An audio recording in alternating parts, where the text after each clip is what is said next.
జై గురుదత్త శ్రీ గురుదత్త. తిరువంబావై. సూర్యుడు ధనుస్సు రాశిలో సంచరించే కాలం ధనుర్మాసం. వైష్ణవులకు శైవులకు కూడా అతి పవిత్రమైన మాసం ఈ ధనుర్మాసం. ఈ మాసంలో దక్షిణాదిన కొన్ని ఆలయాల్లో నిర్వహించే సుప్రభాత సేవల్లో వైష్ణవులైతే తిరుప్పావై, శైవులైతే తిరువంబావై గానం చేస్తారు. 20 పాసురాలు కలిగిన ఈ తిరువంబావై పూర్తిగా మంత్రమయమైనది, మహిమాన్వితమైనదని మన పెద్దలు చెప్తారు. తిరువంబావై అర్ధనారీశ్వర తత్వాన్ని కవితాత్మకంగా చెప్తుంది. జగత్తంతా శివమయమని ప్రబోధిస్తుంది. శక్తి సమోహితుడైన శివుని ఆరాధించమని, తరించమని ఈ తిరువంబావై మనకి తెలియచేస్తుంది. తిరువంబావైలో 20 పాసురాలున్నాయి. ప్రతి పాసురం చివర్లో ఏలో రెంబావై అనే మకుటం ఉంటుంది. ఏల్ అంటే మేలుకో లేదా నమ్ముకో అని అర్థం. ఓర్ అంటే నిర్ణయించు లేదా ధ్యానించు అని అర్థం. ఏం అంటే మా అని అర్థం. పావై అంటే ఓ అమ్మాయి అని అర్థం.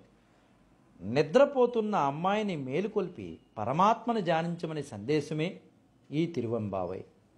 దక్షిణాదిని కొన్ని శివాలయాల్లో ధనుర్మాసంలో ఆలయాల్లో సుప్రభాతంగా తిరువంబావైని పారాయణ చేస్తారు. వైష్ణవాలయాల్లో తిరుప్పావైని గానం చేసినట్లే శివాలయాల్లో తిరువంబావై గానం చేయడం ఒక సంప్రదాయం. తిరువంబావైలో 20 పాసురాల్లో మొదటి 8 పాసురాలు మేల్కొలుపు ఉంటుంది. తెల్లవారిపోతున్నా ఇంకా నిద్రిస్తున్నా తమ సహచరిని ఇతర స్నేహితురాళ్ళు మేల్కొలుపుతున్నట్లు ఉంటాయి. తర్వాత వచ్చే 4 పాసురాల్లో తెల్లవారగట్ల స్నానం ప్రాధాన్యత వివరించబడి ఉంటుంది. మిగిలిన పాసురాల్లో శివుని పాదమే జగత్తుకి ఆధారమని, ఆ దివ్య పాదాన్ని సేవించి తరించమని ప్రబోధం అనేది ఉంటుంది. కలిప్ప అనే తమిళ ఛందస్సులో మాణిక్యవాచక స్వామి ఈ పాసురాలను రచించారు. ప్రతి పాసురం 8 వాక్యాలను కలిగి ఉంటుంది. ప్రతి వాక్యం 4 పాదాలతో ఉంటుంది.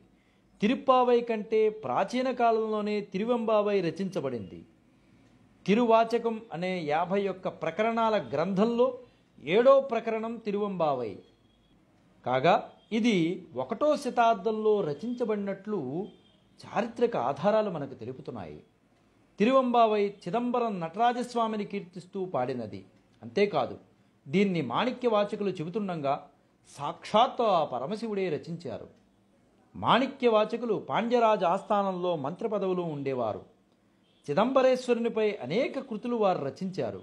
వాటిలో ప్రధానమైంది తిరువాచకం. నటరాజస్వామి ఒకసారి బ్రాహ్మణ వేషంలో మాణిక్యవాచకుల ఇంటికి వెళ్ళారట. అక్కడ మాణిక్యవాచకులు పారవస్యంలో తిరువాచకం గానం చేస్తుండగా తాళపత్రాలపై రచించారు. ఈ విషయం మాణిక్యవాచకులకు తెలియదు.